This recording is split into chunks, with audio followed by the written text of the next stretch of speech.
एक international heist crew दुनिया के अलग अलग हिस्सों से मिलकर एक पैसेंजर प्लेन में चोरी करने का प्लान बनाते हैं। उनका प्लान 12,000 मीटर की ऊंचाई पर उड़ते हुए प्लेन से $500 मिलियन का सोना चुराने का होता है। ये मिशन इम्पॉसिबल सा लगता है, लेकिन यही इस कहानी की शुरुआत है। हर कदम खतरे से भरा है और हर फैसला जिंदगी बदल सकता है। कहानी की शुरुआत एक गॉर्जियस ऑक्शन से होती है। पूरे हॉल में कैमरे लगे होते हैं और कोई भी ब्लाइंड स्पॉट नहीं होता है। पुलिस को पूरा भरोसा होता है कि यहाँ से कुछ भी गलत नहीं हो सकता, लेकिन उन्हें यह अंदाजा नहीं होता कि आज कुछ एक्स्ट्रॉर्डिनरी होने वाला है। इसी ऑक्शन में इंटरनेशनल मास्टर थीफ साइरस आराम से अपने असली चेहरे के साथ एंट्री करता है। उसे देखकर पुलिस हैरान रह जाती है, क्योंकि वह बिना किसी डर के खुलेआम घूम रहा होता है। उसकी चाल और आंखों में अलग सा सेल्फ कॉन्फिडेंस होता है। पुलिस उसकी हर हरकत पर नजर रखना शुरू कर देती है। साइरस सीधे ऑक्शन हॉल के बीचों बीच बैठ जाता है और बिल्कुल शांत रहता है। कुछ देर बाद वह एक NFT आइटम पर बोली लगाता है, जिसकी कीमत $20 मिलियन होती है। सभी लोग हैरान रह जाते हैं कि वह इतनी बड़ी रकम इतनी आसानी से कैसे लगा सकता है। पुलिस की निगरानी और भी बढ़ जाती है। जैसे ही ऑक्शन स्टाफ सफल ट्रांजैक्शन की घोषणा करता है, उसी पल साइरस अपने ईयरपीस से अपने अकॉम्प्लिसेस को ऑर्डर देता है। उसी समय स्टाफ मेंबर हथौड़ा मारकर ऑक्शन बंद करता है। अचानक पूरे हॉल में अलार्म बजने लगता है। हाल में अफरा तफरी मच जाती है और लोग इधर उधर भागने लगते हैं। CIA एजेंट एबी शुरू से ही साइरस पर नजर रखे होती है। जैसे ही वह साइरस को हरकत करते देखती है, वह तुरंत ऑक्शन स्टाफ को पूरा बिल्डिंग सील करने का ऑर्डर देती है। लेकिन तब तक बहुत देर हो चुकी थी। साइरस पहले ही NFT आर्टिस्ट को वहां से अपने साथ ले जा चुका था। उसी पल एबी को एहसास होता है कि अगर साइरस को NFT चुराना था तो सबसे आसान तरीका आर्टिस्ट को किडनैप करना था। उसे समझ आ जाता है कि यह सब एक स्मोक स्क्रीन था। वह जल्दी से हार्बर पर बोट मंगवाकर साइरस को रोकने की कोशिश करती है, लेकिन साइरस बिल्कुल भी घबराता नहीं है। साइरस अपने टीममेट मीसान को प्लान शुरू करने का इशारा करता है। मीसान तुरंत नेटवर्क इन्फिल्ट्रेट करता है और फायर अलार्म एक्टिवेट कर देता है। इससे एबी की सारी कोशिशें नाकाम हो जाती हैं। इसी बीच फीमेल पायलट कमीला पूरी शांति के साथ बोट की स्पीड बढ़ाती है और शार्प ड्रिफ्ट से तेज मोड़ लेती है। एबी हार मानने वालों में से नहीं होती और वह लगातार पीछा करती रहती है। ये देखकर मीसान मेटल बैरियर्स एक्टिवेट कर देता है, जिससे रास्ता पूरी तरह बंद हो जाता है। एबी मजबूर होकर हेडक्वार्टर्स को कॉल करती है और साइरस की फुल स्केल सर्च का रिक्वेस्ट करती है। इस बीच NFT आर्टिस्ट को अभी तक यह एहसास नहीं होता कि वह किडनैप हो चुका है। वह सोचता है कि एबी कोई ज्यादा ही उत्साही फैन है। साइरस उसे अपने लग्जूरियस यॉट पर ले जाता है। वहाँ वह खुशी खुशी उसे $20 मिलियन देता है और यॉट पर पार्टी में शामिल होने का इन्विटेशन देता है। लेकिन आर्टिस्ट को नहीं पता होता कि उसकी किडनैपिंग की खबर फ्रंट पेजेस पर छप चुकी है। अगली सुबह जब वह उठता है, तब हाइस्ट क्रू उसे सच्चाई बताता है। उसे पता चलता है कि यह किडनैपिंग नकली थी ताकि NFT की वैल्यू बढ़ाई जा सके। यह सुनकर वह पूरी तरह चौंक जाता है। साइरस उसे मोनालिसा का एग्जाम्पल देता है और समझाता है कि कैसे एक चोरी किसी भी चीज की कीमत आसमान तक पहुंचा सकती है। जैसे ही किडनैपिंग की खबर फैली, आर्टिस्ट के काम की कीमत तेजी से बढ़ जाती है। आखिरकार डील $89 मिलियन में डन होती है। आर्टिस्ट खुशी से झूम उठता है। उसी समय CIA को खबर मिलती है कि टेररिस्ट लीडर लार्स $500 मिलियन का इलीगल गोल्ड स्मगल करने वाला है। इससे भी ज्यादा चौंकाने वाली बात यह होती है कि एबी को साइरस को इस मिशन के लिए शामिल करने का आदेश दिया जाता है। एबी इस फैसले का जोरदार विरोध करती है। उसे लगता है कि एक चोर को CIA मिशन देना पूरी तरह मजाक होगा, लेकिन उसके सीनियर बताते हैं कि हालात बेहद गंभीर हैं। एबी को साइरस पर भरोसा नहीं होता, क्योंकि उनके बीच पास्ट में कड़वी यादें रही होती हैं। फिर भी उसके पास कोई और रास्ता नहीं बचता। मजबूरी में एबी साइरस से मिलने जाती है और उसे डील ऑफर करती है कि अगर मिशन सफल हुआ तो साइरस और उसकी पूरी टीम के पुराने क्राइम्स माफ कर दिए जाएंगे। साइरस इस बात से इम्प्रेस होता है, लेकिन वह एक शर्त रखता है कि एबी भी इस मिशन में शामिल होगी। एबी को यह शर्त माननी पड़ती है। अगले दिन जब टीम को पता चलता है तो सब साइरस को पागल समझते हैं। उन्हें लगता है एबी CIA का ट्रैप हो सकती है, लेकिन साइरस सबको मजबूर करता है, क्योंकि एबी उनके सारे राज जानती है। आखिरकार पूरी टीम इस खतरनाक मिशन के लिए तैयार हो जाती है। कहानी यहीं से और भी ज्यादा रोमांचक मोड़ लेने वाली होती है। एबी अब पूरे मिशन की डिटेल एक्सप्लेन करना शुरू करती है। वह बताती है कि 17 दिन बाद लार्स लंदन के एक बैंक से $500 मिलियन का गोल्ड जुरिच भेजने वाला है। ये गोल्ड स्क्वायर वुडन क्रेट में होगा, जिसकी लंबाई चौड़ाई 1 से 1.5 मीटर होगी और कुल वजन 10 टन होगा। यह गोल्ड भारी सिक्योरिटी के साथ ट्रक से हीथ्रो एयरपोर्ट लाया जाएगा। वहां से इसे स्विस एयर के पैसेंजर प्लेन में लोड किया जाएगा, जो सीधे ज़ूरिक जाएगा। मतलब साफ है कि गोल्ड को जमीन पर चुराना नामुमकिन है। ये प्लान सुनकर साइरस की टीम को लगता है कि यह एक सुइसाइड मिशन है। इतनी सिक्योरिटी में गोल्ड चुराना किसी पागलपन से कम नहीं होगा। लेकिन साइरस शांत रहता है और कहता है कि अगर जमीन पर पॉसिबल नहीं है तो हवा में रास्ता निकाला जाएगा। साइरस फैसला करता है कि गोल्ड को फ्लाइट के दौरान ही मूव किया जाएगा। इसके लिए उन्हें एक दूसरा प्लेन चाहिए होगा। जब दोनों प्लेन काफी करीब आएंगे, तब रेडार सिग्नल एक्सचेंज किया जाएगा। इसके बाद गोल्ड वाले प्लेन को कोई डिटेक्ट नहीं कर पाएगा। हैकर मिसान तुरंत सर्च शुरू करता है और एक सूटेबल प्लेन ढूंढ निकालता है। यह प्लेन साइज में बड़ा होता है और पहले से हेवीली मॉडिफाइड होता है। इसे रिमोटली कंट्रोल किया जा सकता है और इसमें ऑटोमेटिक स्टील पाइप्स भी लगे होते हैं। डेंटन उन्हें प्लेन की सबसे खास बात दिखाता है। इस प्लेन का बॉटम हिस्सा एक जायंट LED स्क्रीन होता है। इसकी मदद से प्लेन को रेडार और विजुअल डिटेक्शन से बचाया जा सकता है। साइरस समझ जाता है कि यही उनका सबसे बड़ा हथियार होगा। प्लेन रेंट करने के बाद पूरी टीम हाईजैकिंग प्लान डिजाइन करने लगती है। सबसे पहले उन्हें रेडार सिस्टम कंट्रोल करना होगा ताकि उनका प्लेन इनविजिबल रहे। साथ ही गोल्ड कैरिंग प्लेन के करीब पहुंचकर सिग्नल एक्सचेंज भी करना होगा। प्लान के मुताबिक करीब 9100 मीटर की ऊंचाई पर सेफ खोला जाएगा। टीम कई दिनों तक ट्रेनिंग करती है और रियल लाइफ जैसी सिचुएशन सिमुलेट की जाती है। हर मेंबर को अपना रोल परफेक्टली याद कराया जाता है। लेकिन प्रैक्टिस के दौरान एक बहुत बड़ा प्रॉब्लम सामने आता है। दो प्लेन्स जो 1100 किलोमीटर प्रति घंटे की स्पीड से उड़ रहे हों, उनमें जैमर और ट्रांसपॉन्डर को एक साथ एक्टिवेट करना ऑलमोस्ट इम्पॉसिबल है। जरा सी गलती पूरे मिशन को बर्बाद कर सकती है। इस प्रॉब्लम का सिर्फ एक सोल्यूशन होता है। एयरलाइन के अंदर से किसी इंसाइडर की मदद चाहिए जो सही समय पर सिस्टम मैनिपुलेट कर सके। एबी तुरंत एक नाम याद करती है। ये आदमी व्हील चेयर पर रहता है और उसका नाम हैरी होता है। हैरी CIA का इंसाइडर होता है और एयरलाइन में काम कर रहा होता है। वह पैसेंजर फ्लाइट के कुछ ट्रांसपोर्ट स्टाफ को भी जानता होता है। साइरस सीधा उसे $1 मिलियन ऑफर करता है ताकि वह टेम्पोरेरीली टीम ज्वाइन करे। इतने पैसे देखकर हैरी मान जाता है। इसके बाद पूरी टीम दिन रात तैयारी में जुट जाती है। कोई सोता नहीं है और कोई आराम नहीं करता। हर सेकंड का सही इस्तेमाल किया जाता है क्योंकि गलती की कोई गुंजाइश नहीं होती। मिशन सिग्नल जैमर डिवाइस दिखाता है जिसे पैसेंजर प्लेन में इंस्टॉल किया जाना होता है, लेकिन उसका शेप बॉम्ब जैसा दिखता है। एबी सजेशन देती है कि डिवाइस को पार्ट्स में डिसमेंटल किया जाए। प्लान बनता है कि हर मेंबर एक एक पार्ट लेकर पैसेंजर बनकर प्लेन में चढ़ेगा। सिक्योरिटी को शक न हो इसलिए सभी अलग अलग वेव्स में बोर्डिंग करेंगे। इस तरह पूरा डिवाइस प्लेन के अंदर असेंबल किया जाएगा। सारी तैयारी पूरी होते ही एक्शन डे आ जाता है। टीम मेंबर्स नॉर्मल पैसेंजर्स की तरह प्लेन में चढ़ते हैं। कोई बिजनेस क्लास में होता है और कोई इकोनॉमी क्लास में। गोल्ड कार्गो होल्ड में भारी गार्ड के साथ रखा होता है, लेकिन तभी एक अनएक्सपेक्टेड घटना हो जाती है। इंजीनियर लूक अचानक भाग जाता है। साइरस को खबर मिलते ही वह घबरा जाता है क्योंकि लूक के पास जैमर का एक इंपॉर्टेंट कंपोनेंट होता है। साइरस तुरंत मिसान से सॉल्यूशन पूछता है। इसी बीच कमिला स्टेल्थ प्लेन उड़ाते हुए पैसेंजर प्लेन के पीछे पीछे उड़ रही होती है। आसमान में दोनों प्लेन्स के बीच दूरी लगातार कम हो रही होती है। मिसान कैबिन स्कैन करता है और पाता है कि 5 बॉडीगार्ड्स पैसेंजर बनकर बैठे हैं। 2 फर्स्ट क्लास में होते हैं और 3 इकोनॉमी क्लास में। टीम को तुरंत अलर्ट कर दिया जाता है। प्लेन क्रूजिंग एल्टीट्यूड पर पहुंचते ही पैसेंजर्स को कैबिन में मूव करने की परमिशन मिल जाती है। टीम मेंबर्स बारी बारी इकोनॉमी क्लास रेस्टरूम जाते हैं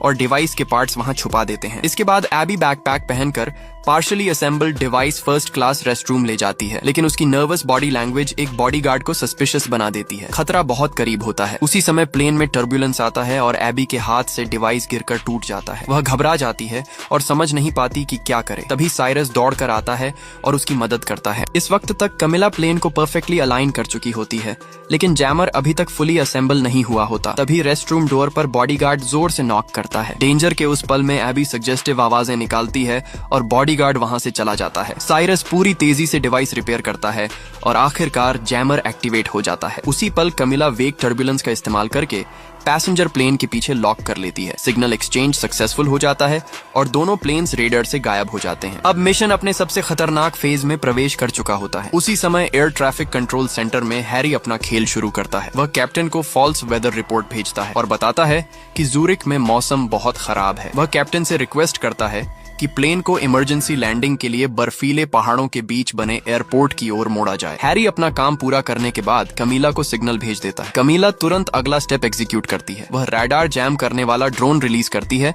और पैसेंजर प्लेन से डिस्टेंस बढ़ा लेती है। अब दोनों प्लेन्स पूरी तरह कंट्रोल में होते हैं। कैप्टन पैसेंजर्स को इमरजेंसी लैंडिंग की अनाउंसमेंट करता है। कैबिन में हलचल होने लगती है और लोग घबरा जाते हैं। इसी बीच बॉडीगार्ड्स भी एक्टिव हो जाते हैं और सस्पिशियस मूवमेंट शुरू कर देते हैं। कार्गो होल्ड में मैग्नस अपना काम शुरू करता है। वह कंट्रोल पैनल पर बटन्स दबाने लगता है, लेकिन कुछ देर तक कोई रिस्पॉन्स नहीं आता है। हर किसी की सांस अटक जाती है। अगर सिस्टम फेल हो गया तो सब खत्म हो जाएगा। अचानक अगले ही पल सेफ अनलॉक हो जाता है। मैग्नस राहत की सांस लेता है और तुरंत पासवर्ड क्रैक करने लगता है। गोल्ड तक पहुंचने का रास्ता खुल चुका होता है, लेकिन तभी एक बॉडीगार्ड को कुछ गड़बड़ नजर आती है। वह तुरंत अलर्ट हो जाता है। बिना वक्त गंवाए कैबिन के अंदर फाइट शुरू हो जाती है। पैसेंजर्स चीखने लगते हैं और केओस फैल जाता है। इसी दौरान कैप्टन को भी कैबिन से अजीब आवाजें सुनाई देती हैं। वह स्थिति स्थिति समझते ही नियरेस्ट एयरपोर्ट पर इमरजेंसी लैंडिंग का फैसला ले लेता है। प्लेन तेजी से नीचे उतरने लगता है। प्लेन जैसे ही एल्प्स के एयरपोर्ट पर लैंड करता है, बॉडीगार्ड साइरस को गन पॉइंट पर कार्गो होल्ड में ले जाते हैं। वे गोल्ड चेक करने का आदेश देते हैं और तुरंत लार्स को कॉल करके सिचुएशन रिपोर्ट करते हैं। लार्स शांत रहता है और सब सुनता है। बॉडीगार्ड उसे बताता है कि प्लेन एल्प्स के एयरपोर्ट पर उतरा है, लेकिन रॉबर्ट्स ने एक बैकअप प्लेन भी तैयार कर रखा है। लार्स ठंडे दिमाग से अपने आदमियों को गोल्ड और रॉबर्ट्स दोनों सीज करने का आदेश देता है। बॉडीगार्ड साइरस, एबी और कमिला को प्लेन से नीचे उतारते हैं। कमिला के पास खुद को समझने का भी समय नहीं होता और वह भी प्रिजनर बन जाती है। अब सिचुएशन पूरी तरह उलट चुकी होती है। गोल्ड को शिफ्ट करने की तैयारी होती है। गन सिर पर रखकर कमिला को बैकअप प्लेन उड़ाने के लिए मजबूर किया जाता है। आसमान में एक बार फिर टेंशन भर जाती है। CIA हेडक्वार्टर्स में बैठे सीनियर्स को भी एहसास हो जाता है कि एबी और उसकी टीम सीरियस ट्रबल में है। तुरंत ट्रैकिंग ऑर्डर जारी किया जाता है और सैटेलाइट्स एक्टिव कर दिए जाते हैं। बैकअप प्लेन धीरे धीरे टेक ऑफ करता है। उसी पल कमिला सीक्रेटली सिग्नल भेजती है। साइरस सिग्नल समझ जाता है और एबी से सीट बेल्ट बांधने को कहता है। अगले ही सेकंड प्लेन वायलेंटली शेक करता है। जिन बॉडीगार्ड्स ने सीट बेल्ट नहीं बांधी होती वे फ्लोर पर गिर जाते हैं। केओस फिर से फैल जाता है। लीड बॉडीगार्ड किसी तरह खड़ा होकर कमिला से पूछता है कि प्लेन क्यों हिल रहा है। कमिला कामली जवाब देती है कि गोल्ड का वजन बहुत ज्यादा है। बॉडीगार्ड को शक तो होता है, लेकिन वह कुछ कर नहीं पाता। असल में कमिला प्लेन की एक्सटर्नल स्टेल्थ लेयर को गिरा देती है। इसका मकसद CIA को रेडार पर दिखाई देना होता है। कुछ ही देर में CIA प्लेन डिटेक्ट कर लेती है। CIA तुरंत 2 F-35 फाइटर जेट सपोर्ट के लिए भेज देती है, लेकिन तभी एक ऑफिसर सीनियर को याद दिलाता है कि उनके पास लार्स के खिलाफ कोई सॉलिड एविडेंस नहीं है। सीनियर कुछ देर सोचता है और नेटो से कांटेक्ट करने का फैसला लेता है। टेररिस्ट थ्रेट का बहाना बनाकर प्लेन शूट डाउन करने की परमिशन मांगी जाती है। एबी की जान की परवाह भी नहीं की जाती। बॉडीगार्ड्स को लगता है कि ये सिर्फ एम्प्टी थ्रेट है। कैमिला प्लेन को आगे उड़ाती रहती है। बाहर फाइटर जेट्स मिसाइल्स रेडी करके फाइनल 60 सेकंड्स का काउंटडाउन शुरू कर देते हैं। पैसेंजर कैबिन में साइरस एक आखिरी दांव सोचता है। वह रिमोट कंट्रोल एक्टिवेट करता है। स्टील पाइप्स अचानक बाहर निकलती हैं और बॉडीगार्ड्स को जोर से जमीन पर पटक देती हैं। स्थिति एक बार फिर पलट जाती है और अब कंट्रोल वापस साइरस की टीम के हाथ में आने लगता है। साइरस बॉडीगार्ड को काबू में करता है और एबी तुरंत रिमोट कंट्रोल अपने हाथ में ले लेती है। वह प्लेन के फ्यूजलेज पर LED की मदद से सिविलियन शब्द लिख देती है ताकि बाहर से साफ दिख सके। यह एक आखिरी कोशिश होती है खुद को बचाने की। उसी समय कॉकपिट में कमिला प्लेन को अचानक अपसाइड डाउन घुमा देती है। नेटो के फाइटर जेट्स ये देखकर हमला रोक देते हैं, लेकिन प्लेन बहुत तेजी से एल्टीट्यूड खोने लगता है और सिचुएशन और भी ज्यादा खतरनाक हो जाती है। एबी इस मौके का फायदा उठाती है और रिमोट से कार्गो होल्ड का दरवाजा खोल देती है। साइरस से जूझ रहा बॉडीगार्ड संतुलन खो देता है और सीधे खुले आसमान में गिर जाता है। एक सेकंड में सब कुछ खत्म हो जाता है। इसके बाद साइरस और एबी कॉकपिट की तरफ भागते हैं। वहाँ कैमिला अभी भी एक बॉडीगार्ड से लड़ रही होती है। तीनों मिलकर किसी तरह उसे भी काबू में कर लेते हैं, लेकिन अब प्लेन पूरी तरह डैमेज्ड हो चुका होता है। साइरस पायलट सीट पर बैठता है और पूरी ताकत से प्लेन को ऊपर खींचने की कोशिश करता है। तभी फ्यूजलाज का एक हिस्सा टूटकर टेल फिन से टकरा जाता है। प्लेन अब पूरी तरह कंट्रोल से बाहर हो जाता है। अब इमरजेंसी लैंडिंग के अलावा कोई रास्ता नहीं बचता। साइरस जल्दी से नीचे देखता है और एक हाईवे की तरफ प्लेन मोड़ देता है। ये फैसला जान बचाने के लिए लिया जाता है। प्लेन तेज रफ्तार में नीचे उतरता है और जमीन से टकराते ही फिसलने लगता है। प्लेन कंट्रोल से बाहर होकर सीधे लार्स की लग्जरी विला की तरफ बढ़ता है। विला में बैठा लार्स और गोल्ड रिसीव करने आई वुमन ये देखकर घबरा जाते हैं। किसी को समझ नहीं आता कि यह क्या हो रहा है। सड़क के दोनों तरफ लगे पेड़ प्लेन की रफ्तार को कम कर देते हैं। प्लेन टूटता हुआ विला के सामने आकर रुक जाता है। जोरदार आवाज के साथ सब कुछ शांत हो जाता है। साइरस, एबी और कमिला टूटे हुए प्लेन से बाहर निकलते हैं। चारों तरफ अफरा तफरी मची होती है। उसी जगह 10 टन गोल्ड जमीन पर बिखरा पड़ा होता है। गोल्ड काउंट करने आई वुमन को अचानक मैसेज मिलता है कि डील में एक इन्फॉर्मेंट मौजूद है। वह तुरंत ट्रांजैक्शन रोकने का फैसला करती है। उसे शक हो जाता है कि कुछ बड़ी गड़बड़ है। वुमन ये भी समझ जाती है कि तीनों में से कोई एक पुलिस ऑफिसर है। वह कॉन्ट्रैक्ट तोड़ने की तैयारी करती है, लेकिन लार्स को ज्यादा बातों में भरोसा नहीं होता। वह बिना सोचे समझे 2 गोलियां चला देता है। वुमन वहीं गिर जाती है और उसकी मौत हो जाती है। लार्स के चेहरे पर कोई भाव नहीं होता, लेकिन उसे यह नहीं पता होता कि पैसेंजर प्लेन के कैमरा से माई का बेटा ये सब रिकॉर्ड कर चुका होता है। जब लार्स गुस्से में पूछता है कि पुलिस ऑफिसर कौन है, तब साइरस आगे बढ़कर सामने आता है। लार्स गन उठाकर उसे मारने ही वाला होता है। तभी अचानक पुलिस फोर्स वहां पहुंच जाती है और चारों तरफ से घेर लेती है। लार्स घबराकर साइरस और उसकी टीम पर इलीगल ट्रेसपासिंग का आरोप लगाने लगता है। वह खुद को बचाने की कोशिश करता है। सिचुएशन कुछ ही पलों में पूरी तरह बदल जाती है। साइरस पुलिस को पूरी कहानी बताता है कि कैसे गोल्ड स्मगलिंग हो रही थी और कैसे मर्डर किया गया। उसी समय फ्यूसलाज पर प्रोजेक्टेड फुटेज में लार्स द्वारा की गई हत्या का सबूत दिखाया जाता है। अब लार्स के पास बचने का कोई रास्ता नहीं बचता। वह सिर झुकाकर अपना जुर्म कबूल करता है। उसका पूरा खेल वहीं खत्म हो जाता है। कुछ ही देर बाद CIA की टीम भी वहां पहुंच जाती है। एबी सब कुछ देखकर अंदर से टूट चुकी होती है। साइरस ये समझ जाता है कि अब उसे यहाँ से निकलना होगा। कमिला एक बोट तैयार करती है और साइरस उसके साथ निकलने की तैयारी करता है। एबी अपने सीनियर से पूछती है कि क्या नेटो को प्लेन गिराने का आदेश उसी ने दिया था। जवाब उसे पहले से पता होता है। गुस्से में एबी अपने सीनियर को एक पंच मारती है। फिर वह अपना बैट जमीन पर फेंक देती है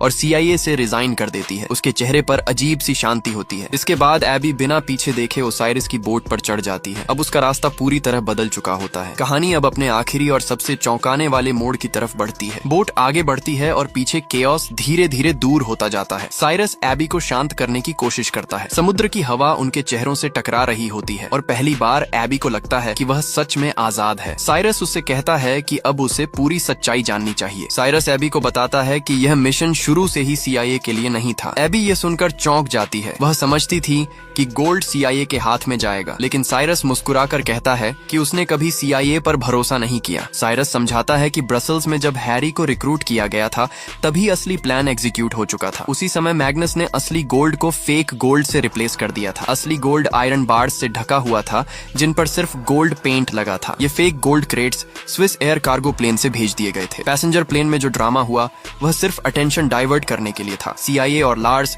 दोनों का फोकस उसी प्लेन पर था। असल में मैग्नस दूसरे प्लेन का इंतजार कर रहा था। जैसे ही सही मोमेंट आया क्रेट्स को मिड एयर स्वैप कर दिया गया। ये सबसे रिस्की हिस्सा था, लेकिन प्लान परफेक्टली एग्जीक्यूट हुआ। साइरस बताता है कि इंजीनियर लूक का भागना भी ड्रामा था। एबी को लगता था कि लूक डर गया है, लेकिन सच यह था कि लूक को साइरस ने एक बहुत जरूरी काम सौंपा था। लूक का काम था यह इंश्योर करना कि असली गोल्ड सेफ तरीके से वाटर में उतारा जाए। गोल्ड को स्पेशली डिजाइंड कंटेनर में सील किया गया था जो वाटर में सिंक नहीं करता। जब CIA और पुलिस ग्राउंड पर स्क्रैप मेटल से भरे क्रेट संभाल रहे थे तब असली गोल्ड पहले ही समुद्र में सुरक्षित छुपा दिया गया था। CIA को बदले में सिर्फ बेकार लोहा मिला। एबी ये सब सुनकर जोर से हंस पड़ती है। उसे यकीन नहीं होता कि इतने बड़े लेवल पर CIA को मैनिपुलेट किया गया। उसे समझ आ जाता है कि साइरस की टीम ने शुरू से एंड तक हर चाल खुद कंट्रोल की थी। साइरस साफ शब्दों में कहता है कि उनकी टीम कभी किसी सिस्टम के लिए काम नहीं करती, वे सिर्फ खुद पर भरोसा करते हैं। यही वजह है कि एबी को मिशन में शामिल किया गया था। टीम के बाकी मेंबर्स भी पहुंच जाते हैं। सब एक दूसरे को गले लगाते हैं। इतने दिनों बाद पूरी टीम फिर से एक साथ होती है। हर किसी की आंखों में खुशी और सुकून होता है। एबी अब ऑफिशियली इस टीम का हिस्सा बन चुकी होती है। उसके चेहरे पर कोई डर नहीं होता, सिर्फ एक्साइटमेंट और आजादी की चमक होती है। साइरस एबी को एक रिमोट कंट्रोल पकड़ाता है। वह कहता है